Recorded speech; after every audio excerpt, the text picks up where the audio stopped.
মাৰ্কেটৰ নৰনাৰায়ণ হীৰা নিগদতি সুত শুনা কথাটো পৰে অৰিল উৎপাত যত ইন্দ্ৰৰ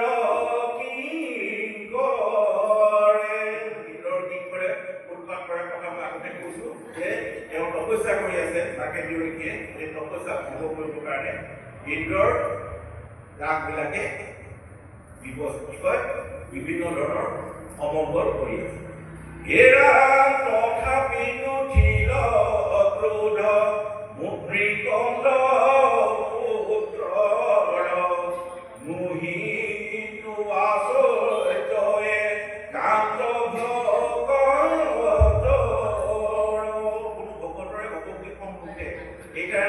সেইকাৰণে কৈছিলো আচৰিত কথা নহয় ইমান উৎপাত কৰাৰ বস্তু কিন্তু মাৰ্কেটৰ কোনো খং উঠা নাই কাৰণ হেৰা কৃষ্ণ চৰণত চিত্ত নিদেখি সাক্ষাৎ নকৰিলা ভূভক ইন্দ্ৰৰ মায়াত ইক নাৰী হবে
নৰ নাৰায়ণ ৰূপ দেখিও ভূত মিলিল সম্ভ্ৰমতি লাহাতে বেশে চন্দ্ৰতে পৰিপ্ৰণা মিলা দুই গোমাতে পৰম হাতৰে পৰি আসি তুক্ষণ চকু মেলি চাইলা প্ৰাণ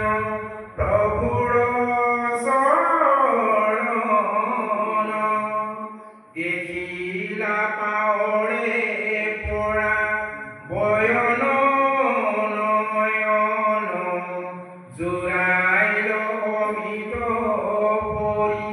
যেন তনু মন এৰাম প্ৰবীল হৃদয় ভৈল ৰোমাঞ্চ শৰীৰ ধাৰায়ে কৰে দুয়ো নয়নৰ নীৰ উপজিল প্ৰেম ভাৱ পৰম হৰিষি আউৰ চাহিবাক হৈকো নপাৰন্ত এম আখি মুখ মুচি পাছে চিত্ত কৰে গীতাঞ্জলি বচনবু লীলা ধীৰে ধীৰ লুটকে নিৰুধ কণ্ঠ বাক্য গদ গদ নমো নমো দুয়ো ঈশ্বৰৰ পাদ পদ্ম এৰা মাকনে গৈ খায়া দৈকো ভৈল নম্ৰ ভাৱ লৈলা পাদুক দুইৰো অকালিয়া পাৱ আদ্য বৰ্ধনৰ বেদেশম দন পুষ্পে গন্ধে অৰ্চিলা চৰণ দুইৰো অনেক প্ৰবন্ধে এনেকৈ কৰি থাকোঁতে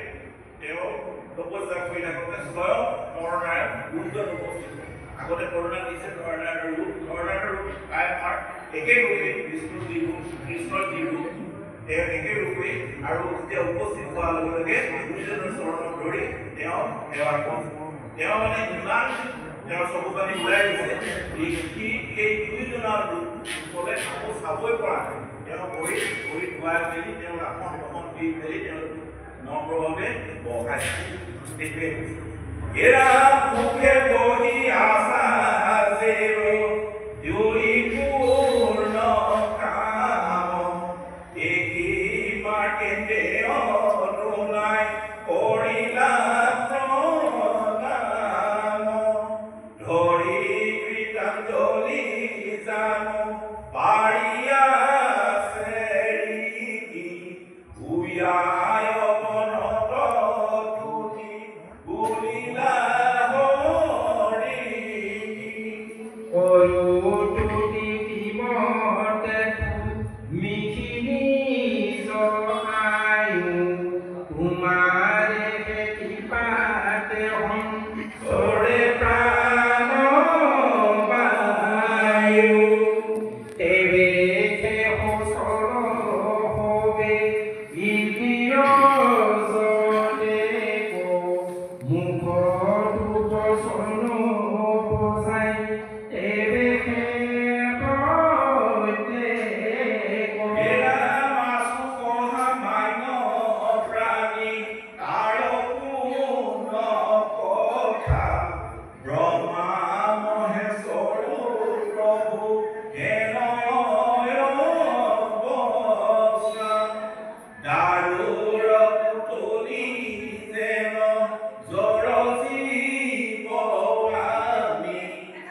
আমাক দেখাৰ লগে লগে আমাৰ যেনেকৈ বাক্য হৈছে আমাৰ যাতে একো কোৱা নাই ব্ৰহ্মা মহেশ্বৰে একেও আমি যেনিবা দাৰুৰ পুতলি মানে কাঠৰ পুতলা আমি যেনিবা কাঠৰ পুতলা যেনিবা জ্বৰ দিব আমি সঁচাকৈ আমি সাধাৰণতে আমি গোটেইবিলাকে কাঠৰ পুতলাই যেতিয়ালৈকে ঈশ্বৰ কৃষ্ণ চৰিত্ৰ কৰি ৰাখিছে হৃদয়ত ৰাখিছে ঈশ্বৰ কৃষ্ণ যেতিয়ালৈকে চৰিত্ৰ কৰি ৰাখিছে তেতিয়ালৈকে আমিবোৰ মানুহে এজোপা বন্যপ্ৰাণী হৈ আছে নহ'লে আমি সাধাৰণ পুতলাই জ্বৰৰূপে আমি পুতলাই সেই কথাকে তেওঁ কৈছে এবেহে কি কয় যেন নচলাই পুৰা তুমি অন্তৰ্জাতি তুমি যেনেকৈ নচলাইছা তুমি যেনেকৈ আমাক চলাইছা তেনেকৈ আমি চলাইছা তথাপিতো কায়পাইতে মনে যিটো জনে তোমাকে হেৱে মাত্ৰ একান্ত যতনে তাহাৰেকে হবা তুমি পৰম বান্ধৱ নাহি তাত পৰে বন্ধু তোমাৰ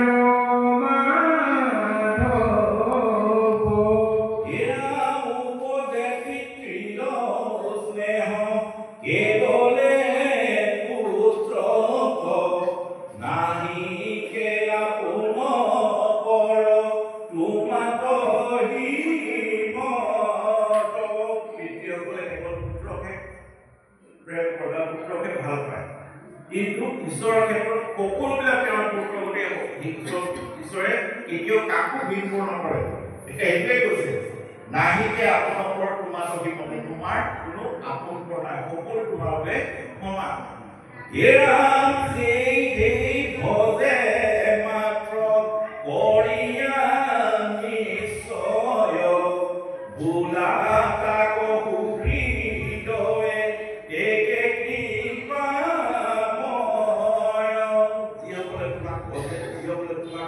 স্মৰণ কৰে সেই যিসকলে তোমাৰ জল গুণ গায় সেইসকলৰ তুমি অতি বেছি পুঁজি পোৱা মুহি কাঠৰ মৰ পুত্ৰ জগত মাথাৰ ভয়াই আৰু যেন মৰ্য কৰ্ময় তলৈ কৰ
সেইকাৰণে আমি কওঁ ব্ৰহ্মা আদি কৰি জীৱ যত ৰামৰ পৰা গোটেইবিলাক মায়া কৰি মায়া সংখ্যাৰ মাজে আচল বহুখিনি ব্ৰহ্মাকে আদি কৰি কিমান দেৱতা আছে সেই দেৱতাৰ লগতে আমিবোৰ জীৱ সমস্ত জীৱই মায়া সোমায় সেইকাৰণে ইয়াত কৈছে তোমাৰো সতৰ্ক মিলে ব্ৰহ্মাৰ বিধান সত্য লোক পৰ্যন্ত কাৰণেৰে সত্য লোকলৈকেও জম যাব পাৰে কালৰ হাত এৰাব নোৱাৰে তেতিয়াহ'লে আমি ব্ৰহ্মাণ্য প্ৰাণী সেইকাৰণে কৈছে এৰা সামান্য প্ৰাণীৰ আৰু কৈব কিবা কথা কাল সৰ্বে মাৰে ডংকি যথা যায় তথা তুমি মুখমুখি রেখে শরণ হেবাত জানো লোক নিশ্চয়কা লড়য়ে রায় হাত জগত উধারে তোমা রেখে হেবাসামি হাত পড়ে কুপলে জানো আমি তুমি মুখ্য মূৰ্তিৰে চৰণ সেৱা তোমাৰ চৰণ সেৱাকে জানো লোক নিশ্চয় কালৰে ৰেহা তোমাৰ চৰণ সেৱা কৰিলেহে ঈশ্বৰ কৃষ্ণৰ চৰণ সেৱা কৰিলেহে সকলো লোকে মৃত্যুৰ ঘৰৰ পৰা আঁতৰিব পাৰে কালৰ হাতৰ পৰা আঁতৰিব পাৰে বা উদ্ধাৰ হ'ব পাৰে জগত উদ্ধাৰ তোমাৰহে সেৱা স্বামী তোমাক সেৱা কৰিলে সমস্ত জগত উদ্ধাৰ হয় আটকৰে কুশল নজানো আৰু বিয়াতকৈ বেছি আৰু কুশলৰ কথা মই একো নাজানো এৰা মিছা দেহে গেহে কৰে পৰম আকুল আকৌ এৰি ভজিলোতো মাৰ পাদ মূল তুমি স্বৰূপ পাম অবে মায়া পথ প্ৰাণ প্ৰভু আমাৰ